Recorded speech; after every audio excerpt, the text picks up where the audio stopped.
Assalamualaikum warahmatullahi wabarakatuh.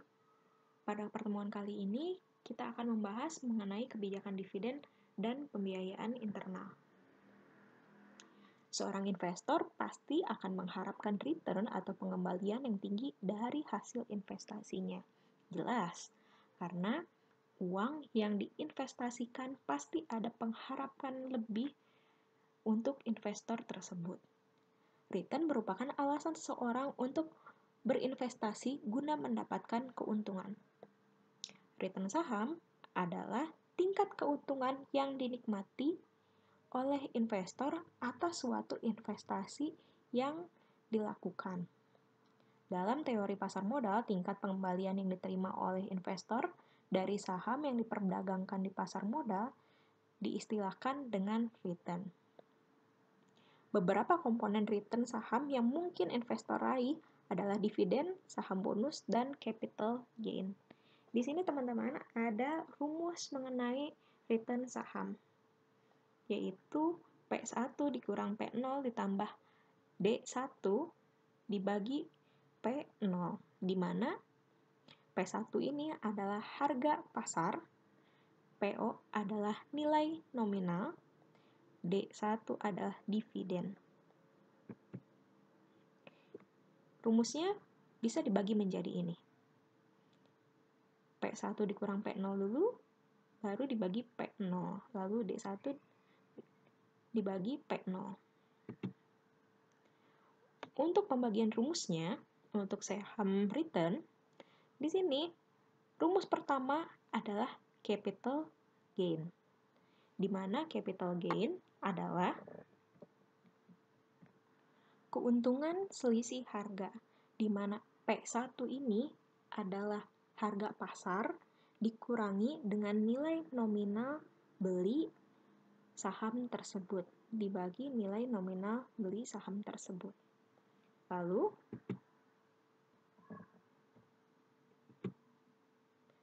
di sebelahnya lagi, dividen dibagi dengan nilai nominal saham tersebut. Artinya, dividen yield ini adalah hasil dari dividennya. Di sini ada dilema, yaitu haruskah perusahaan menggunakan return earning untuk membiayai investasi modal yang menguntungkan, membayar dividen kepada pemegang saham. Di sini, jika kita menahan pendapatan untuk investasi yang menguntungkan, hasil dividen akan menjadi 0. Tetapi harga saham akan meningkat, menghasilkan keuntungan modal yang lebih tinggi.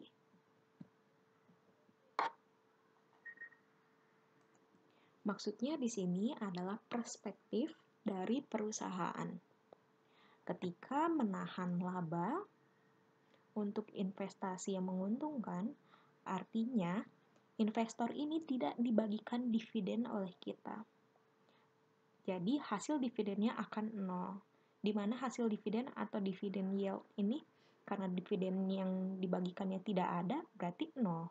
Tapi harga saham akan meningkat, menghasilkan keuntungan modal yang lebih tinggi. Di sini maksudnya apa sih? Ketika dividen tidak dibagikan kepada para investor, berarti laba ditahan di perusahaan masih ada dong, sehingga ini akan menarik investor bahwa perusahaan tersebut mempunyai keuntungan yang tinggi, sehingga ini akan mempengaruhi harga saham yang meningkat. Kemudian, jika perusahaan membayar dividen, pemegang saham langsung menerima uang tunai untuk investasi. Tetapi keuntungan modal akan berkurang karena uang tunai ini tidak diinvestasikan dalam perusahaan. Maksudnya adalah pemegang saham atau investor menerima uang tunai untuk investasi si pemegang saham atau investornya tersebut secara pribadi.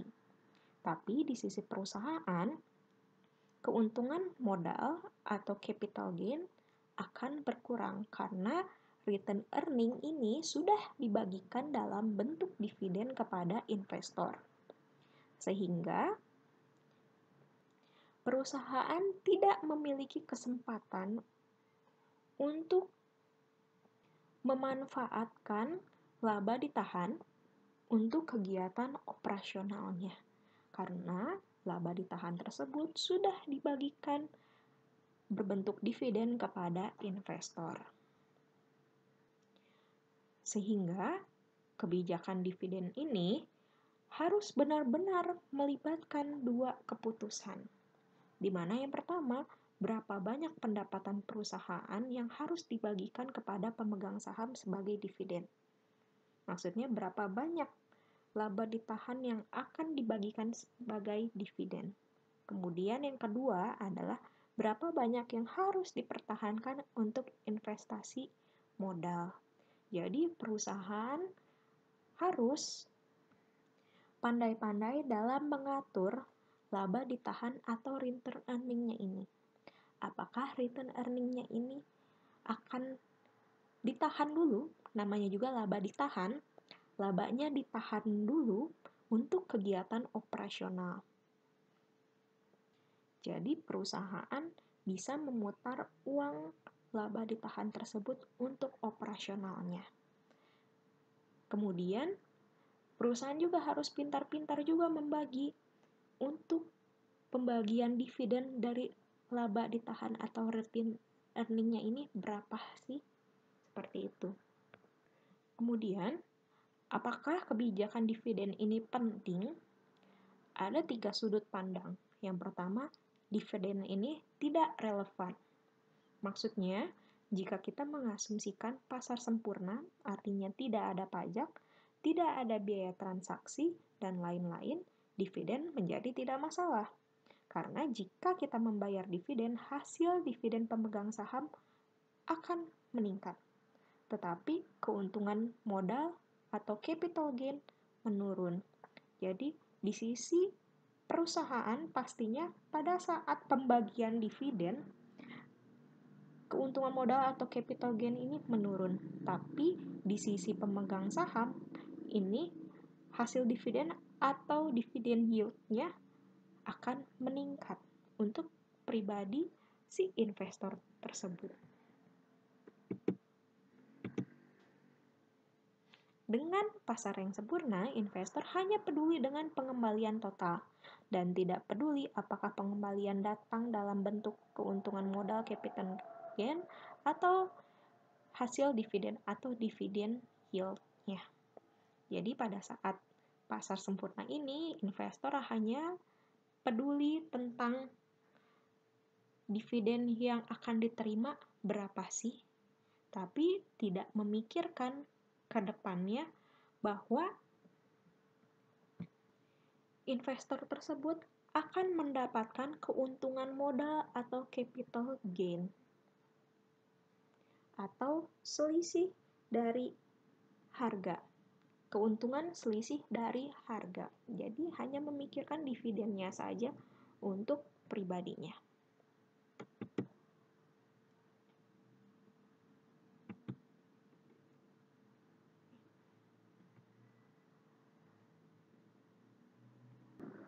Di sini bisa dilihat ketika capital gain-nya turun, maka dividen yield-nya naik. Namun, ketika capital gain-nya naik, dividen yield-nya turun. Jadi, suatu kebijakan dividen sama baiknya dengan yang lain. Jadi, pada saat turun, ada yang naik. Pada saat ada yang naik, ada yang turun. Seperti itu. Lalu kedua, sudut pandang yang kedua adalah dividen tinggi adalah yang terbaik. Di mana beberapa investor mungkin lebih memilih dividen tertentu sekarang daripada keuntungan modal yang diharapkan berisiko di masa depan.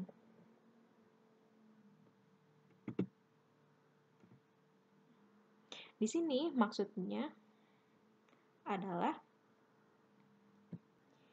investor lebih mementingkan dividennya daripada keuntungan modal atau capital gain-nya. Karena capital gain ini bisa berisiko di masa depan, di mana harga pasar bisa saja turun, bisa saja naik. Tapi ini sangat berisiko sekali, sehingga investor lebih memikirkan untuk pengembalian dividennya yang sudah pasti aman, bahwa dijanjikan dividen. Kemudian beberapa investor, di sini kita lihat returnnya, rumus returnnya. Kemudian yang ketiga, dividen rendah adalah yang terbaik. Maksudnya apa? Dividen langsung dikenakan pajak, tapi keuntungan modal tidak dikenakan pajak sampai saham tersebut dijual. Oleh karena itu, pajak atas keuntungan modal dapat ditangguhkan tanpa batas waktu. Nah, maksudnya di sini adalah ketika dividennya ini kita terima atau investor terima, ini langsung dikenakan pajak. Pajaknya ini bisa berupa PPh 23 atau PPh 4 ayat 2. Namun kalau capital gain atau keuntungan modal ini dikenakan pajaknya nanti pada saat saham tersebut dijual. Jadi, investor dapat mengamankan dulu atau melihat dulu kira-kira kapan sih saham ini bisa dijual di waktu yang tepat dan di harga yang tinggi. Lalu, apakah dividen penting? Di sini ada pertimbangan lainnya, yaitu residual dividend theory, yaitu perusahaan membayar dividen hanya jika laba ditahan yang tersisa setelah membiayai semua peluang investasi yang menguntungkan. Artinya, perusahaan selain mempunyai tanggung jawab untuk membayar dividen, tapi juga harus melihat di masa depan. Jadi, si laba ditahannya ini harus diinvestasikan ke yang menguntungkan terlebih dahulu. Kemudian, apabila ada sisanya, akan dibagikan dividen. Ini untuk apa? Untuk kelancaran operasional ke depannya. Karena apabila dividen ini dibagikan, artinya sudah tidak ada uang lagi untuk membiayai operasional atau uangnya terbatas.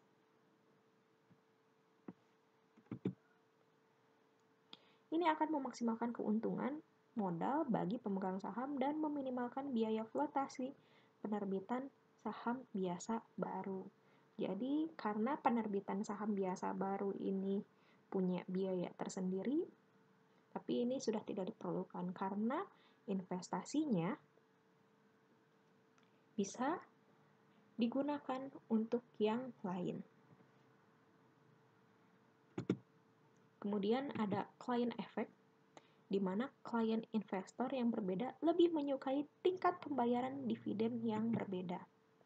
Beberapa perusahaan membayar lebih dari 70% dari pendapatan mereka sebagai dividen. Ini menarik klien yang lebih suka dividen tinggi.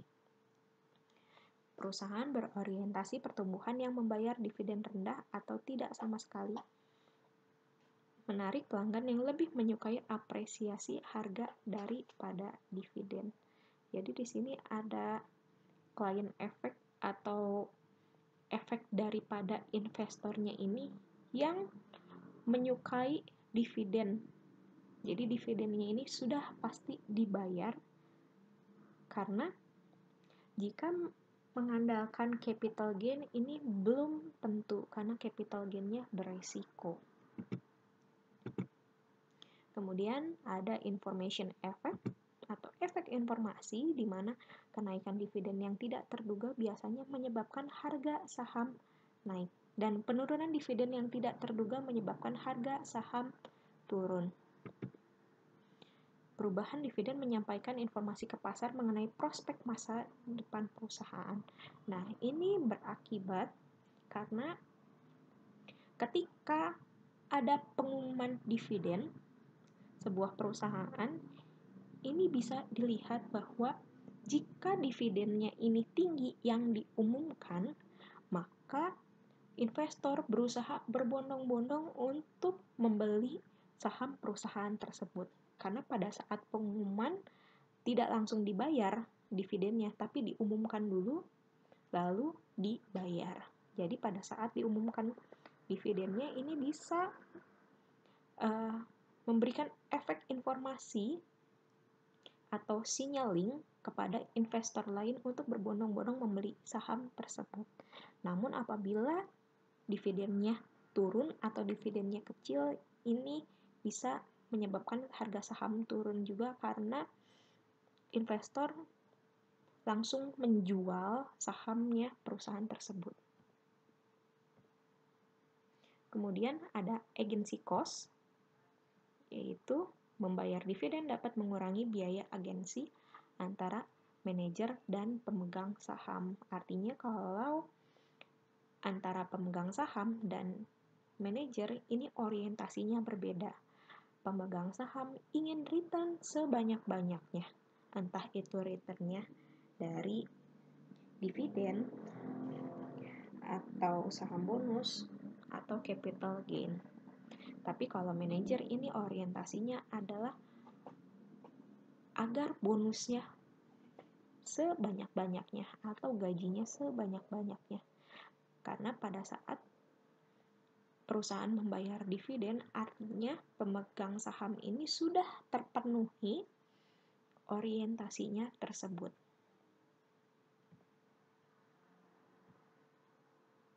Kemudian ada expectation teori di mana investor membentuk ekspektasi mengenai jumlah dividen perusahaan yang akan datang. Harapan didasarkan pada dividen masa lalu, pendapatan yang diharapkan, keputusan investasi, dan pembiayaan ekonomi, dan lain-lain. Harga saham kemungkinan akan bereaksi jika dividen aktual berbeda dengan dividen yang diharapkan. Namanya juga ekspektasi, expectation theory. Jadi investor ini pastinya bisa mengira-ngira dengan rasio-rasio yang telah dihitung oleh investor bahwa ini kedepannya seperti apa sih, kedepannya akan menguntungkan atau tidak. Pastinya investor telah memperkirakan hal tersebut. Kemudian ada kebijakan dividen di sini, constant dividend payout ratio, di mana jika direktur menyatakan constant payout ratio, misalnya 30%, maka untuk setiap dolar pendapatan yang tersedia bagi pemegang saham, 30 sen akan dibayar sebagai dividen. Jadi, jika 30%, ini tetap 30%, seperti itu. Rasionya akan tetap konstan dari waktu ke waktu. Tapi nilai dolar dari dividen tersebut berubah-ubah. Jadi, rasionya konstan, tetap rasio tersebut. Kemudian yang kedua, kebijakan dividen dolar stabil. Perusahaan mencoba untuk membayar dividen dolar tetap secara kuartal. Perusahaan dan pemegang saham lebih menyukai dividen yang stabil. Penurunan dividen akan mengirimkan sinyal negatif. Di sini kalian bisa mempelajari mengenai teori signaling, di mana ketika ada informasi yang baik, maka ini akan mempengaruhi investor untuk membeli saham tersebut. Sebaliknya juga ya. Kemudian ada small regular dividend plus year and extra. Jadi perusahaan membayar dividen triwulan yang stabil dan termasuk dividen tambahan di akhir tahun. Dengan mengidentifikasi dividen akhir tahun sebagai ekstra, direktur mengharapkan untuk menghindari sinyal bahwa ini adalah dividen permanen. Artinya kalau misalkan dividennya itu stabil, itu aja, ini kan pasti ada informasi yang jelek untuk investor. Jadi sudah ketahuan nih dividennya pasti itu aja. Tapi untuk menarik investor, maka ini ditambah dividen tambahan di akhir tahun. Jadi ini pasti bukan dividen permanen atau dividen stabil. Kemudian ini kita lihat dalam dividen ini, misalnya contohnya 4 Januari ini diumumkan atau declare dividen. Dividennya ini diumumkan dulu. Lalu ada yang namanya ex dividend date, kemudian record date, dan pembayaran atau tanggal pembayarannya. Nah, pada saat tanggal pengumuman, direksi mengumumkan dividennya berapa, menentukan jumlah dividen, dan memutuskan tanggal pembayarannya. Tentunya pada saat diumumkan, ini tanggalnya berapa sih tanggal pembayarannya. Kemudian tanggal ex dividen ini maksudnya apa sih? Untuk menerima dividen, Anda harus membeli saham sebelum tanggal ex dividen. Pada tanggal ini saham mulai diperdagangkan ex dividen dan saham turun kira-kira sebesar jumlah dividen. Maksudnya adalah pada saat tanggal pengumuman ini adalah tanggal reaksi dari 4 Januari sampai dengan 30 Januari. Tanggal reaksi ini apa sih? Kalau saya menerjemahkannya adalah tanggal reaksi. Maksudnya, pada saat dividen ini diumumkan, artinya banyak investor yang berbondong-bondong untuk membeli saham tersebut karena tergoda dividen yang sudah diumumkan ketika dividennya ini besar. Namun, ketika dividennya ini turun atau sedikit, maka pada tanggal 4 Januari sampai 30 Januari ini bisa jadi sahamnya tersebut dijual karena pemikiran investor mungkin daripada dividennya ini kecil, lebih baik menjual dengan capital gain-nya yang tinggi harganya. Kemudian date of record adalah 2 hari setelah tanggal ex dividen, perusahaan menerima daftar pemegang saham yang memenuhi syarat untuk dividen. Artinya ini sudah final banget ya dari tanggal reaksi tersebut. Jadi seringkali Departemen Treasury Bank bertindak sebagai pencatat dan pengelola daftar ini untuk perusahaan. Nah, pastinya di sini setelah itu adalah tanggal pembayaran, tanggal di mana perusahaan mengirimkan cek dividen kepada para pemegang saham yang tercatat. Kemudian di sini ada stok dividen dan stok split. Stok dividen adalah pembayaran saham tambahan kepada pemegang saham biasa. Tentunya adalah pada saat dividen ini dibayar tidak berbentuk uang tunai, tapi berbentuk saham lagi. Contohnya, Citizen mengumumkan dividen saham 5% untuk semua pemegang saham yang tercatat. Untuk setiap 100 saham yang dimiliki, pemegang saham menerima 5 saham lagi. Apakah kekayaan pemegang saham meningkat? Tentunya sama aja dong. Pemegang sahamnya itu tidak meningkat. Tapi ini akan memberikan kesempatan bahwa jika dividennya ini berbentuk saham lagi, ini pada saat dividennya dibayar, berarti dividennya ini bertambah dong, karena tadinya hanya 100 saham, tapi sekarang punyanya 105 saham. Lalu ketika pemegang sahamnya ini menjual, harusnya hanya bisa menjual 100 saham, tapi ini bisa menjual 105 saham. Jadi kekayaan pemegang saham juga menurut saya meningkat seperti itu. Lalu stock split, perusahaan meningkatkan jumlah saham yang beredar dan mengurangi harga setiap saham. Stock split ini misalnya saham 2 menjadi 3. Untuk setiap 100 saham yang dimiliki, pemegang saham menerima 50 saham lagi. Jadi ini keuntungannya bisa stock split atau yang tadinya punya 100 saham sekarang ditambah 50 saham lagi. Nah, apakah peningkatan ini meningkatkan kekayaan pemegang saham? Ya, tentu meningkatkan kekayaan pemegang saham. Lalu dividen saham dan pemecahan saham sama, ini tidak sama ya. tapi ini hampir sama.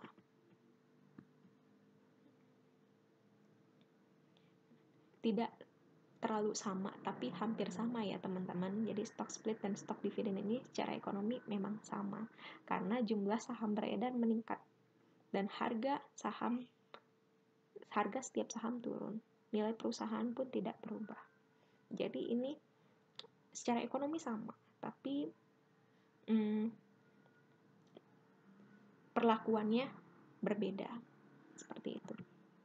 Oke, contohnya pemegang saham 2 menjadi 3 sama dengan dividen 50% untuk setiap 100 saham yang dimiliki, dan pemegang saham menerima 50 saham lagi. Secara ekonomi memang sama, tapi mungkin istilahnya ini berbeda. Lalu efek daripada kekayaan pemegang saham yaitu ini seperti memotong sebuah kue atau pie perusahaan menjadi lebih banyak, tetapi tidak menciptakan kekayaan. Dividen saham 100% atau pemecahan saham 1 menjadi 2 memberi pemegang saham 2 bagian setengah ukuran untuk setiap bagian berukuran penuh yang mereka miliki sebelumnya. Ini seperti lebih memotong kue. Gimana sih kalau kita memberikan sesuatu untuk orang, ini hanya dipotong aja gitu, tapi kuenya tetap sama. Misalnya ini akan menggandakan jumlah saham, tetapi akan menyebabkan harga saham $60 turun menjadi $30.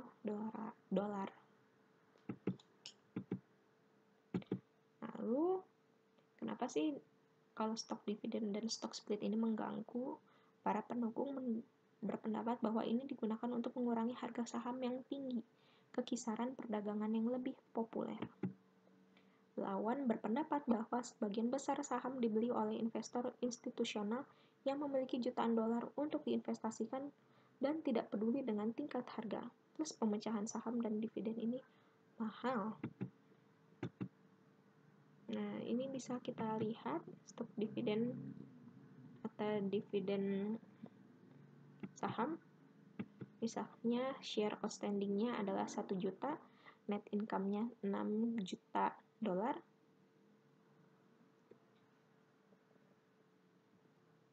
P atau price earning ratio adalah 10. Price earning ratio ini adalah market price per share dibagi earning per share. Lalu stok dividennya 25%, kemudian seorang investor memiliki 120 lembar saham. Apakah nilai saham investor berubah? Kita lihat. Nah, ini sebelum 25% stok dividen. IPS-nya bisa dilihat 6 juta dibagi 1 juta. Hasilnya $6. Kemudian price earning ratio-nya atau rasio seberapa banyak penghasilan sebuah perusahaan per lembar sahamnya, atau namanya tadi price earning ratio. Saya ulangi, price earning ratio market price per share dibagi earning per share. Nah, market price per share-nya ini belum ada, tapi earning per share-nya sudah 6, tapi price earning ratio-nya adalah 10, jadi market price per share-nya adalah $60.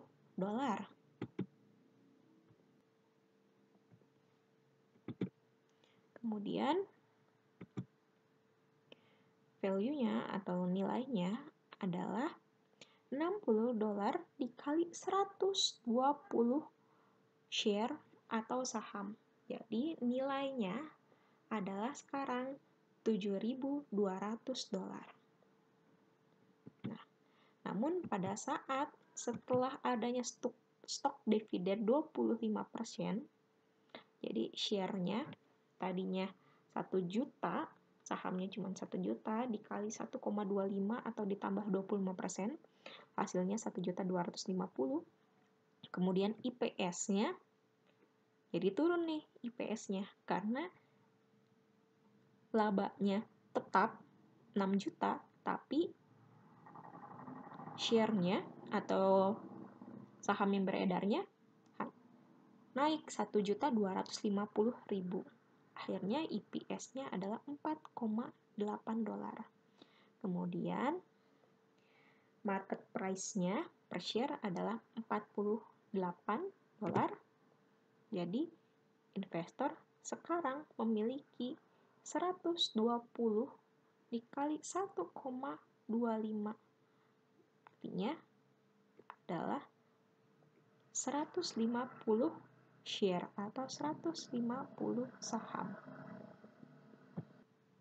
Dan sekarang value-nya 48 dolar dikali 150 share 7.200. Jadi ini sama ya, meskipun ada stok dividen juga, karena ini secara ekonomi tetap sama, ada maupun tidak ada. Kemudian di sini ada contoh stok dividennya. Kalian bisa hitung sendiri berdasarkan contoh yang tadi. Ini price earning ratio-nya ya. Dan ini bisa kalian lihat sebelum adanya stok dividen dan setelah adanya stok dividen. Sama ya. Nanti kalian bisa pelajari sendiri. Kemudian ada pembelian saham kembali atau treasury share. Pembelian kembali saham mungkin merupakan pengganti yang baik untuk dividen tunai. Jika perusahaan memiliki kelebihan kas, mengapa tidak membeli kembali saham biasa? Artinya, ini ketika kita membeli kembali saham yang sudah diterbitkan, kita ini bisa membatasi bahwa jangan sampai saham mayoritas dikuasai oleh pemegang saham. Jadi ini juga bisa menjaga bahwa perusahaan tetap milik kita. Maka ini dikembalikan atau dibeli kembali karena sudah cukup untuk mengolah operasionalnya. Kemudian pembelian kembali menaikkan harga saham, menghasilkan keuntungan modal bagi pemegang sahamnya. Pembelian kembali meningkatkan leverage dan dapat digunakan untuk bergerak menuju struktur modal yang optimal. Pembelian kembali ini artinya sinyal informasi positif ke pasar yang meningkatkan harga saham, tentu karena pada saat pembelian kembali saham artinya si perusahaan sudah cukup mampu untuk mengolah operasional perusahaan tersebut tanpa mengandalkan investasi dari para investor yang membeli saham. Pembelian kembali dapat digunakan untuk menghindari pengambil alihan yang tidak bersahabat. Yang tadi sudah saya jelaskan bahwa jangan sampai ini dikuasai perusahaannya oleh pemegang saham mayoritas. Ini ya.